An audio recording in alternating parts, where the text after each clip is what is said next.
Ах, как ми боли главата. Ето това. Те са пека. Дали са по здравната каса? Аз бележките нося ли? Ой! Майко!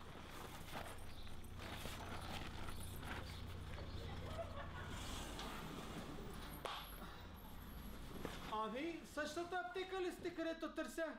Какво? Нищо, сте. Това качпара? 80 лева. Защо толкова скъпо това, Това е парфюм на Антонио Бандерас. Колко да струва? Нещо по-ефтино нямате ли? Нещо на Милко Калайджиев? Нямаме. Това там какво е? Кое? Ето това там, дето отзади. Това ли? Остави. Аналген имаш ли? Да. Колко ще искаш? Една кора дай. Една кутия. Да. Това аналген, дет ми даваш, може ли да разваляш? Смисъл? Да дадеш една подопаковка. Как така подопаковка? Един глистер.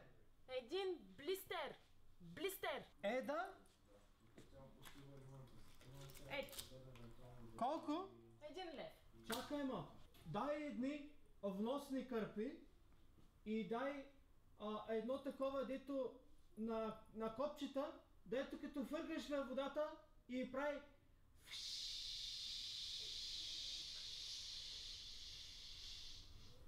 и накрая изчезва. Не разбирам за какво говорите, госпожо. Как се викаше това? Витамин С, на скелетки дето. Ето. Колко става до тука? 5 лева. Чакай, дай, привръзки дай. 7 days. Един пакет ли? Наливни нямаш ли? Нямам. Добре, дай.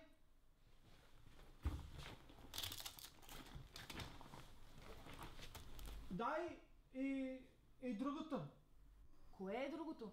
Вагинални таблетки за през устата. Госпожо, ще ви помоля малко по-дико за тия неща. Нищо. Какви по-точно?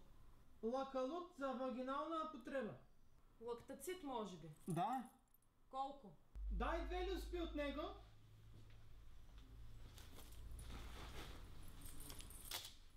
Качпара до тука? 12 лева. Миличка, ти не се притеснявай. Аз сега ще оправя буклуката, дето направих. Няма проблеми, то всичко се оправя тук. Стой там, да не ти стане нещо. Айде сега, ето. Аз като казах това, дай ми един дай един капут Дюрасел. Госпожо, по-тихо за тия неща, съобразявайте се малко. Като искате нещо такова, ще ми го кажете на ухото.